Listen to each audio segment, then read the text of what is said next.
முக்கியமான மேட்சுக்கு செலக்ட் ஆகலன்னு இந்த கிரிக்கெட்டை விட்டுறலாம், ஃபினான்ஷியலா நிறைய பிரச்சனை ஆயிருச்சு, இனிமேலே இந்த கிரிக்கெட் நம்மளால விளாட முடியாது, வேண்டாம் அப்படின்னு முடிவு பண்ணேன். ஸோ அப்போ என்னோட சப்போர்ட்டர் வந்து சிவகார்த்திகேயன் நடிகர். சரி, அவர்கிட்ட போயிட்டு சொல்லிட்டு நம்ம இந்த கிரிக்கெட் விடுறதான் கரெக்டா இருக்கும் அப்படின்ட்டு 2019 போய் அண்ணனை பாக்குறேன்.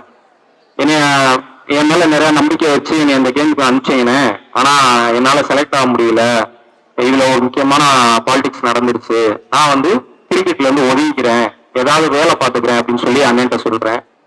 அப்ப கிட்டத்தட்ட ஹீரோ பட ஷூட்டிங் நடந்துட்டு இருந்துச்சு. கேரம்ல கூப்பிட்டு உட்கார வச்சு கிட்டத்தட்ட 45 நிமிஷம் என் கூட உட்காந்து பேசி என்னைய பிரெயின் வாஷ் பண்ணி மறுபடி இந்த கிரிக்கெட்டுக்குள்ள கொண்டு வந்ததே நடிகர் சிவகார்த்திகேயன் அண்ணா. அக்டோபர் 22, 2022 இந்திய அணியை தலைமை தாங்கும் முதல் தமிழர் சச்சின் சிவா அப்படின்னு சன் டிவில பிளாஷ் நியூஸ் ஓடிக்கிறது. யோசிச்சு பார்த்தேன், எந்த ஒரு பிளேயருக்கு ஹிந்தி தெரியாதுன்னு சொன்னாங்களோ அதே ஹிந்தி தெரியாத பிளேயரு இந்திய அணியோட கேப்டன் ஆகி மொத்த இந்தியாவும் ஒரு தமிழ்நாடு பிளேயருக்கு கீழே விளாண்டாங்க. இன்னைக்கு 2025 கிட்டத்தட்ட 14-15 வருஷமா கஷ்டப்பட்டு ஒவ்வொரு பிளேயர்ஸா செதுக்கி இன்னைக்கு இந்தியாவிலேயே நம்ம தமிழ்நாடு தான் நம்பர் 1 ஸ்டேட். பிசிக்கலி சேலஞ்ச் கிரிக்கெட்ல கரண்ட் நேஷனல் சாம்பியன். நார்மலுக்கு ஐபிஎல் நடக்கிற மாதிரி நமக்கு நடக்கிறதுல சென்னை டீமுக்கு நான் தான் லீட் பண்றேன். அந்த சென்னை டீம்லயும் நம்ம தான் சாம்பியன்ஷிப் துபாயில வின் பண்ணோம். கமல்ஹாசன் சார் வந்து ஸ்பான்சர் பண்ணி அனுப்பிச்சாங்க. எந்த டீம்லாம் நம்மளை பார்த்து ஏளனமா பேசினாங்களோ இன்னைக்கு அதே இந்தியாவில் உள்ள அத்தனை ஸ்டேட்டும் தமிழ்நாடு டீமை பார்த்தா பயப்படும். அந்த மாதிரி ஒரு டீமை உருவாக்கி வச்சோம். இதுல 2016, 2017 2 நேஷனல் ரெக்கார்டு பண்ணேன். சார் சொன்னாங்களா, இப்ப அது நேஷனல் ரெக்கார்டு T20ல 64 பாலுக்கு 115 ரன் ஃபர்ஸ்ட் செஞ்சுரி அடிச்ச மாற்றுத்திறனாளிகள் நான் கிரிக்கெட்ல நான் தான். அதே மாதிரி ஒரு ஃபாஸ்டஸ்ட் 50 அசாம்ல. என்னோட 6 மாச குழந்தையா இருக்கும்போது எனக்கு வந்து போலியோ அட்டாக் ஆச்சு. லெஃப்ட் லெக் வந்து பாதிக்கப்பட்டுச்சு. சின்ன பிள்ளையில கிரிக்கெட் விளாட போகும்போது வந்து கிரிக்கெட் விளாடவே சேர்த்துக்கல என்னைய. ஏன்னா காலில் ஏற்கனவே பிரச்சனை ஆயிடுச்சு, கையில ஏதாவது ப்ராப்ளம் ஆயிரும் அப்படின்னு சொல்லிட்டு எங்க வீட்டுல என்ன கிரிக்கெட் விளாட அனுமதிக்கல. அதே மாதிரி ஃப்ரெண்ட்ஸும் வந்து என்னை சேர்த்துக்கிற மாட்டாங்க, உட்கார வச்சு வேடிக்கை தான் பார்க்க விடுவாங்க. நானும் உட்காந்து வேடிக்கை பார்த்துக்கிட்டே இருப்பேன். அப்பவே நமக்கு வந்து இதுல ஏதாவது ஒண்ணு பண்ணணும், இதுல ஏதாவது ஒண்ணு சாதிக்கணும் அப்படின்ற எண்ணம் கொஞ்சம் கொஞ்சமா தான் அப்படிதான் ஸ்டார்ட் ஆச்சு. ஒதுக்கப்பட்டனால ஸ்கூல் டயத்துல 6th ஸ்டாண்டர்ட் படிக்கும் போது எனக்கு வந்து ஒரு கிரவுண்டு கிடைச்சிச்சு விளையாடுறதுக்கு, வந்து ஸ்கூல் கிரவுண்ட் ஒன்று கிடைச்சிச்சு. ஸோ அதுதான் வந்து என்னோட கிரிக்கெட்டுக்கு வந்து அடிப்படையா அமைஞ்ச இடம். ஸோ அப்படி விளையாடும் போதுதான் அப்ப வந்து அந்த ஸ்கூல்ல கிரிக்கெட் இல்லை. காலையில வந்து ஏர்லியா பால் எடுத்துட்டு போய் அங்க விளையாடுவோம். அப்படியே ஒரு 3 மாடி உயரத்துக்குலாம் 6 அடிப்பேன். பக்கத்துல உள்ள என்னோட ஃப்ரெண்ட்ஸ் எல்லாருமே வந்து ரொம்ப என்கரேஜ் பண்ணுவாங்க, நல்லா விளையாடுற அப்படின்னு சொல்லிட்டு. ஒரு 3 இயர்ஸ் 4 இயர்ஸ் அதுல போயிட்டு இருக்கும்போது அப்போ ஒரு அண்ணன் வந்து என்கிட்ட சொன்னாரு, தம்பி உன் லைஃப்ல எந்த கஷ்டம் வந்தாலும் இந்த கிரிக்கெட்டை விட்டுறாதடா, நல்லா விளையாடுற நீ, கண்டிப்பா இது ஒரு நாளைக்கு உன்னை ஒரு இடத்துக்கு கொண்டு போகும் அப்படின்னு. அப்ப எனக்கு தெரியாது இந்த மாதிரி பிசிக்கலி சேலஞ்சுன்னு ஒரு கிரிக்கெட் இருக்கு, இதுல எல்லாம் நம்ம போவோம் அப்படின்றதெல்லாம் எனக்கு தெரியாது. ஆனா ஒன்னே ஒண்ணு தோணுச்சு, அந்த ஸ்கூல்லே பிசிக்கலி சேலஞ்சு நான் ஒரு ஆளு தான், ஆனா இத்தனை பேர்த்த பார்த்து சொல்லாத வார்த்தையை நம்மளை பார்த்து சொல்றாரு அப்படின்னு எனக்கு கொஞ்சம் ஆறுதலா இருந்துச்சு. தாண்டி காலேஜ் ஃபர்ஸ்ட் இயர் சேரும்போது மாற்றுத்திறனாளிகளுக்குன்னு கிரிக்கெட் செலெக்ஷன் நடக்குது, தமிழ்நாட்டு டீம் செலெக்ஷன் நடக்குதுன்னு கேள்விப்பட்டு சென்னைக்கு வந்தேன். அப்ப ஃபர்ஸ்ட் டைமா விளாண்டோன்னே என்னை தமிழ்நாடு டீம் செலக்ட் பண்ணிட்டாங்க. ஃபர்ஸ்ட் தமிழ்நாடு டீம் டிஷர்ட்லாம் போட்டு ஆந்திராவில் போய் மேட்ச் ஆட போறோம். அங்க வந்து தமிழ்நாடு டீம் வந்து ரொம்ப மோசமான நிலைமையில, அதாவது ஈஸியா அடிச்சிடலாம் அப்படின்ற மாதிரி மற்ற ஸ்டேட்டுக்காரவங்கலாம் பார்த்து வந்து ஒரு மாதிரி ஏளனமா பேசுறாங்க, சிரிக்கிறாங்க, நக்கல் பண்றாங்க. நமக்கு லாங்குவேஜ் தெரியாது. எதுக்கு இப்படி பண்றாங்கன்னு அதுக்கப்புறம் தான் தெரிஞ்சது. சரி, தமிழ்நாடு டீம் வந்து இந்த மாதிரி ஒரு இடத்துல இருக்கிறனால பாக்குறாங்க அப்படின்னு. எங்களுக்கான வாய்ப்புகள் மறுக்கப்பட்டுச்சு. ஒரு 3 வருஷம் அப்படியே சப்ஸ்டியூட்டாவே உட்காரோம். இடையில வந்து மதுரையில ஒரு நல்ல வாய்ப்பு கிடைக்குது எனக்கு. சவுத் ஸ்டேட்னு சொல்லி நடத்துறாங்க. அதுல தமிழ்நாடு டீமை 2ஆ பிரிச்சு மதுரைக்குன்னு ஒரு டீம் கொடுக்குறாங்க. அப்ப அந்த மதுரை டீமை வந்து நான் லீட் பண்றேன். ஃபைனல்ல கர்நாடகா வின் பண்ணி சாம்பியன்ஷிப் அடிக்கிறோம். அப்ப அந்த டீமோட செலக்டர் வந்து பார்த்து, நல்லா பெர்ஃபார்ம் பண்றடா, இந்த டீமை வந்து நீ இனிமேல் லீட் பண்ணு அப்படின்னு சொல்லிட்டு தமிழ்நாட்டு டீமை வந்து என் கையில கொடுக்குறாங்க 2011. இன்னைக்கு 2025, கிட்டத்தட்ட 14-15 வருஷமா கஷ்டப்பட்டு ஒவ்வொரு பிளேஸா செதுக்கி இன்னைக்கு இந்தியாவிலேயே நம்ம தமிழ்நாடு தான் நம்பர் 1 ஸ்டேட். பிசிக்கலி சேலஞ்ச் கிரிக்கெட்ல கரண்ட் நேஷனல் சாம்பியன். நார்மலுக்கு ஐபிஎல் நடக்கிற மாதிரி நமக்கு நடக்கிறதுல சென்னை டீமுக்கு நான் தான் லீட் பண்றேன். அந்த சென்னை டீம்லயும் நம்ம தான் சாம்பியன்ஷிப் துபாயில வின் பண்ணோம். கமல்ஹாசன் சார் வந்து ஸ்பான்சர் பண்ணி அனுப்பிச்சாங்க. எந்த டீம்லாம் நம்மளை பார்த்து ஏளனமா பேசினாங்களோ இன்னைக்கு அதே இந்தியாவில் உள்ள அத்தனை ஸ்டேட்டும் தமிழ்நாடு டீமை பார்த்தா பயப்படும். அந்த மாதிரி ஒரு டீமை உருவாக்கி வச்சோம். இதுல 2016, 2017 2 நேஷனல் ரெக்கார்டு பண்ணேன். சார் சொன்னாங்களா இப்போ அது நேஷனல் ரெக்கார்டு T20 64 பாலுக்கு 115 ரன் ஃபர்ஸ்ட் செஞ்சுரி அடிச்ச மாற்றுத்திறனாளிகள் நான் கிரிக்கெட்ல நான் தான். அதே மாதிரி ஒரு ஃபாஸ்டஸ்ட் 50 அசாம்ல. 2 சாதனை அடிப்படையில் இந்திய அணிக்கான வாய்ப்பு எனக்கு கிடைக்குது. இந்திய அணிக்கு தேர்வாகிறேன். எல்லாரோட நிறைய பேரோட கனவு இந்தியாவுக்காக அந்த ப்ளூ கலர் டிஷர்ட்டை போட்டு நம்மளும் விளையாடணுன்றது. இந்தியன் டீமுக்கு போகும்போது புதுசா ஒரு பிரச்சனை வருது. அங்க என்னை வந்து மறுபடியும் வெளியே உட்கார வைக்கிறாங்க இந்திய அணியில. அப்ப என்ன நல்லா விளையாடுறோம் வெளியே உட்கார வைக்கிறீங்கன்னு கேட்கிறப்ப அங்க ஒரு பிரச்சனை.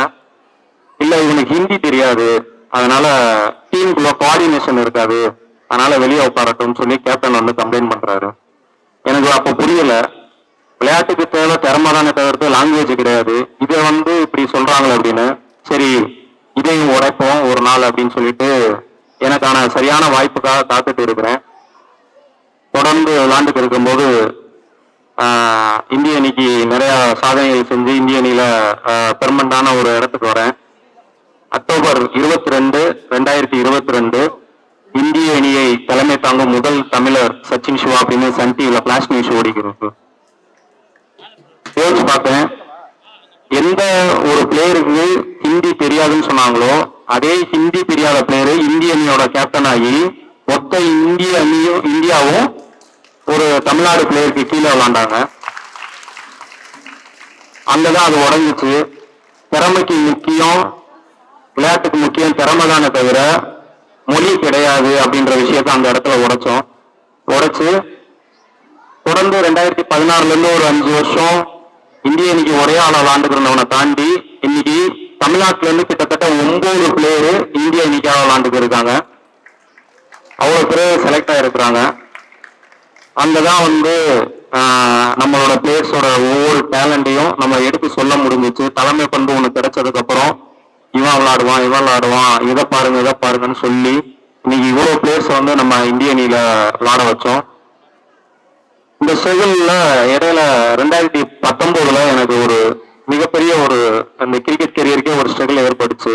எந்த சூழ்நிலையிலையும் கிரிக்கெட்டை விட்டுறக்கூடாது, இதுல எப்படியாவது நம்ம வந்து ஏதாவது பெருசா ஒண்ணு பண்ணணும் அப்படின்னு நினைச்சிட்டு இருந்தப்ப 2019 ஒரு முக்கியமான மேட்சுக்கு செலக்ட் ஆகலன்னு இந்த கிரிக்கெட்டை விட்டுறலாம், பினான்சியலா நிறைய பிரச்சனை ஆயிருச்சு, இனிமேலே இந்த கிரிக்கெட் நம்மளால விளையாட முடியாது வேண்டாம் அப்படின்னு முடிவு பண்ணேன்.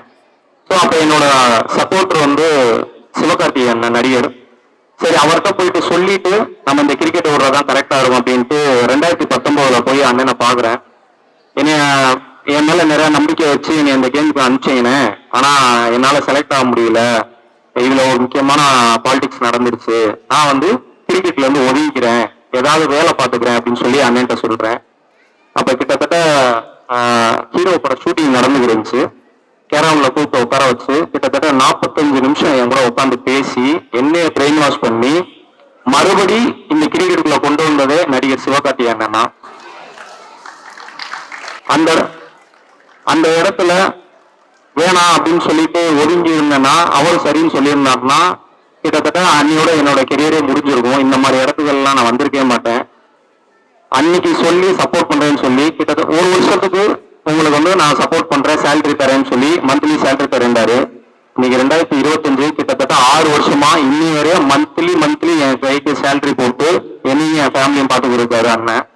ஸோ அவர்னாலதான் இன்னைக்கு நான் இவ்வளவு பெரிய இடத்துக்கு வர முடிஞ்சிச்சு.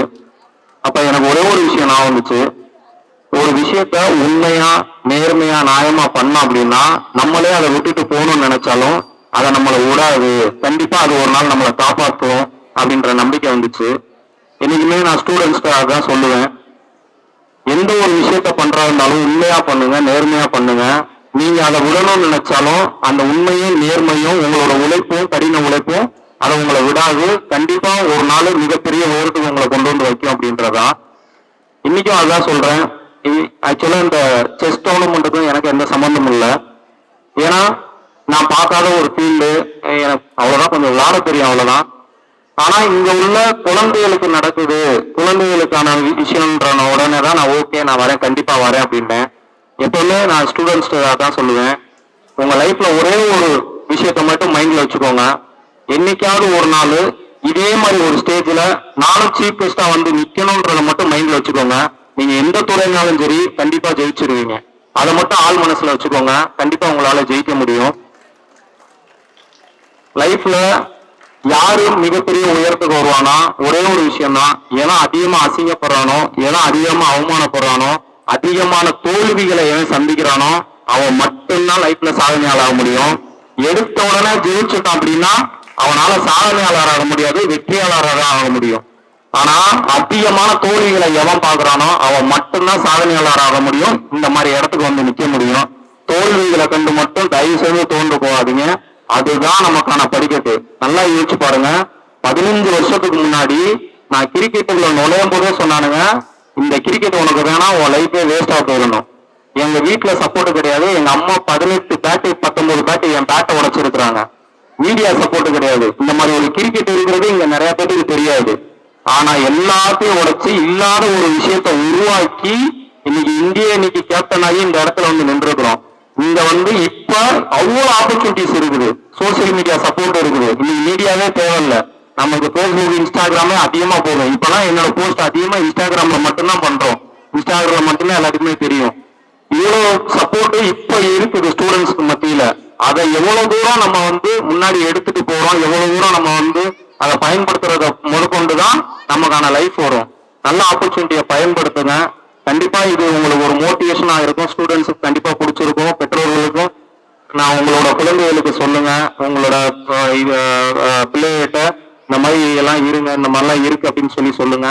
கண்டிப்பா எல்லாருமே பெரிய இடத்துக்கு வரலாம். அதே மாதிரி லாஸ்டா ஒண்ணு மேடம், ஆக்சுவலா இந்த ஃபங்க்ஷனுக்கு வந்துட்டு எனக்கு பெரிய ஒரு என்ன சொல்றேன்னா காமெடியா இருந்துச்சு.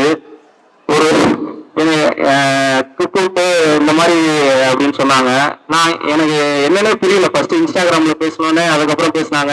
எடுத்தோன்னே டேய் வந்துடுறா ஃபங்க்ஷனுக்கு அப்படின்னு ஒரு அக்கா எப்படி கூப்பிடுவாங்க, ஒரு தம்பி எப்படி கூப்பிடுவாங்களோ அது மாதிரி உரிமையை எடுத்து என்னை கூப்பிட்டு வந்தாங்க.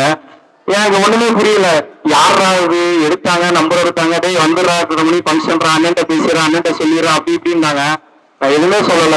எனக்கு அவங்களோட பாசத்துக்காகவும் அவங்களோட இந்த கடின உழைப்புக்காகவும் மட்டும்தான் நான் வந்து இறங்கினதுக்கு அப்புறம் போன் அடிச்சா எடுக்கல, வந்து இங்க வந்துட்டு போன் அடிச்சா எடுக்கல. நான் எதையுமே யோசிக்கல, கூப்பிட்டாங்க. அவங்களோட உழைப்பு வந்து கடின உழைப்பு, அவங்க ஸ்டூடெண்ட்ஸுக்கு